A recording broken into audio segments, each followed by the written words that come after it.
Je m'appelle Etienne Ngandou de Elagrico. Elagrico est une coopérative agricole créée en Afrique du Sud par les membres de la diaspora congolaise. Aujourd'hui, nous sommes sur le site de Elagrico. Vous pouvez voir ici, c'est le bureau de Elagrico, le dos du bureau de Elagrico. Et nous avons notre site d'expérimentation. Sur ce site, nous avons planté des tomates. Alors, je m'en vais vous expliquer ce que nous avons fait. Ici, nous avons une plante de tomates. Et la variété de cette tomate, c'est Ox Heart. Ox Heart. En anglais, ox, c'est le mâle du cheval et heart, c'est le cœur. Ça veut dire que cette tomate a la signification du cœur du cheval. C'est-à-dire que c'est une tomate très forte. Regardez. Ce sont des tomates, une petite plante qui a déjà combien? 1, 2, 3, 4, 5, 6, 7, 8, 9, 10, 11, 12, 13 tomates. Et ce n'est pas fini, il y a encore des petites tomates qui vont pousser.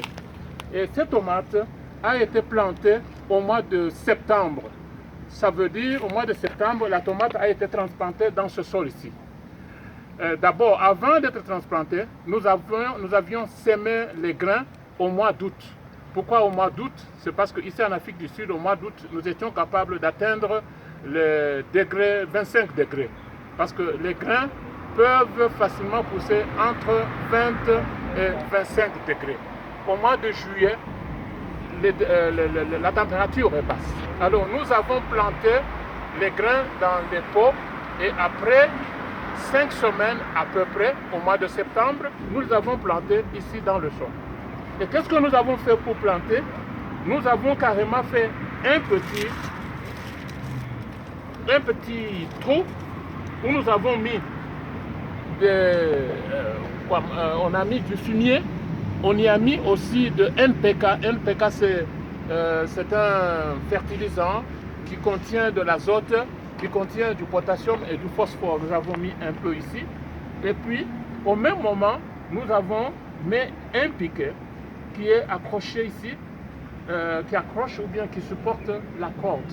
Pourquoi? Parce que la plante va grimper petit à petit sur cette corde pendant quelques mois, pendant qu'elle se produit. C'est ainsi que la plante a un support et en plus de cela, la plante, vous voyez qu'elle porte beaucoup de fruits, il y a beaucoup de poids et la plante ne peut pas elle-même supporter. C'est pourquoi nous avons mis, d'ailleurs ici nous avons besoin de notre support parce que la plante porte beaucoup de tomates. Alors, maintenant qu'est-ce qui se passe? Nous n'avions pas eu beaucoup de pluie cette année. Nous sommes aujourd'hui le 30e, nous sommes novembre le 23 et je sais que nous avons jusque-là eu 5 pluies.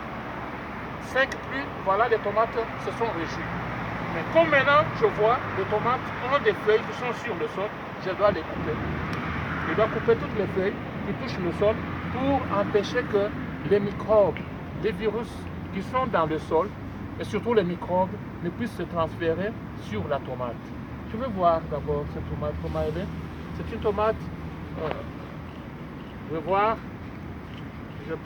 c'est une tomate qui est de toutes les façons cultivée d'une manière organique. Nous y avons mis un peu seulement de NPK. NPK c'est un fertilisant qui contient l'azote, je vous l'ai dit, le phosphore et le potassium, juste pour permettre à la plante d'absorber quelques éléments nutritifs. Les éléments nutritifs qui se trouvent dans ce fertilisant sont utilisables par la plante directement. Mais lorsque nous avions mis le fumier ici, nous avons mis le fumier où nous ne savions pas exactement quels sont les éléments qui étaient utilisables directement par la plante. Mais nous savons que le fumier a besoin d'1 à 2 mois pour pouvoir se décomposer. Alors c'est pour cela qu'il faut toujours mélanger. Nous mélangeons le fertilisant minéral avec le fertilisant organique pour qu'il y ait un équilibre dans le sol. Parce que le sol a besoin des éléments minéraux et des éléments organiques pour fournir à la plante. Alors, je vais essayer c'est très succulent, c'est une bonne tomate, vraiment c'est une bonne tomate, une tomate organique. Donc ici, je mange, je suis certain qu'il n'y a pas de microbes. Effectivement, lorsque nous cueillons des tomates comme ça, nous devons laver ça dans une eau salée.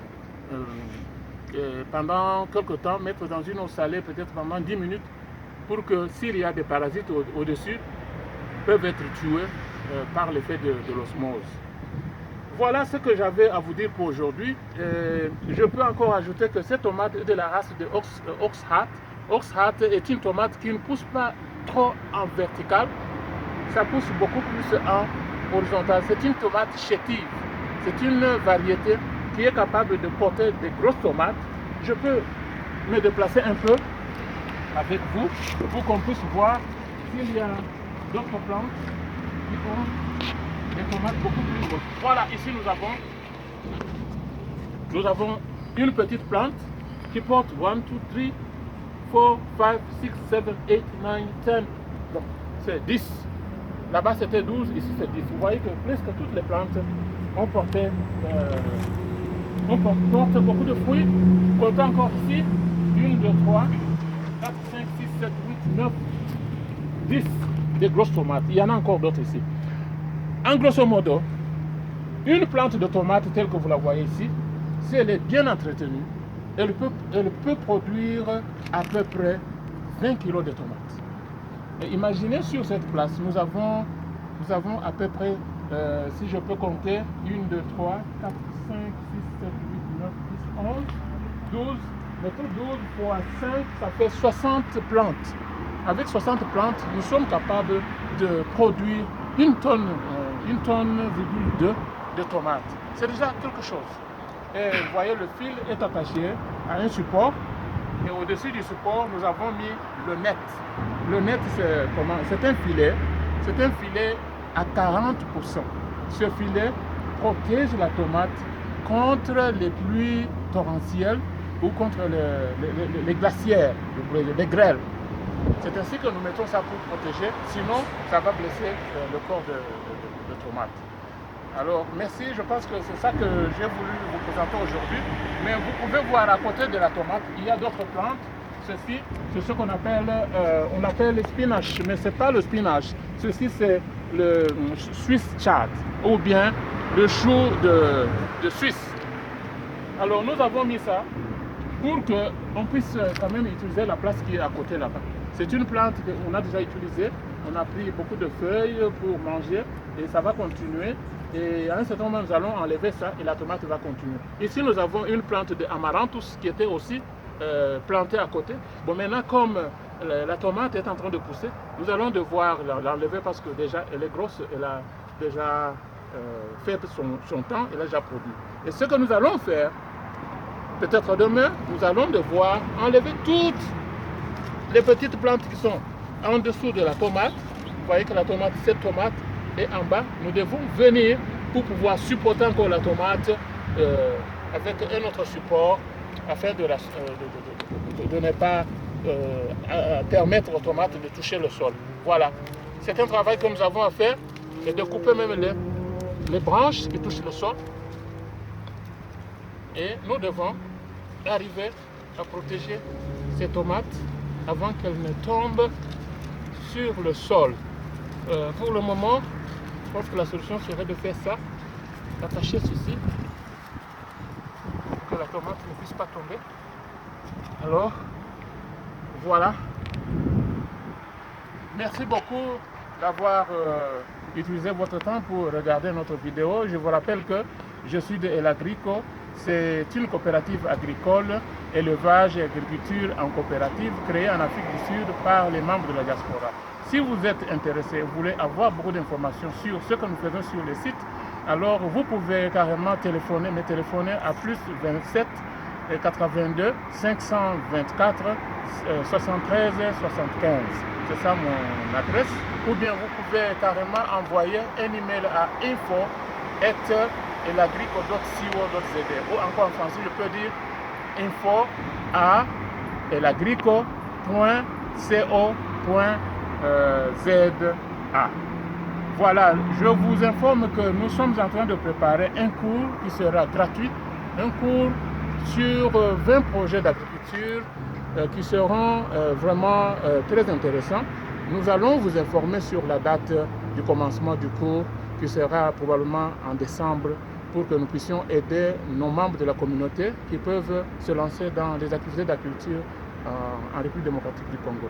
Je vous remercie. N'oubliez pas de pouvoir checker ou bien regarder toujours nos vidéos sur notre chaîne YouTube dans son programme El Agrico, agriculture d'abord. Pour le moment, vous pouvez simplement écrire El Agrico YouTube, vous verrez que nos vidéos vont venir. Nous n'avons pas encore la fréquence, nous pensons que nous aurons une fréquence de 2 vidéos par semaine.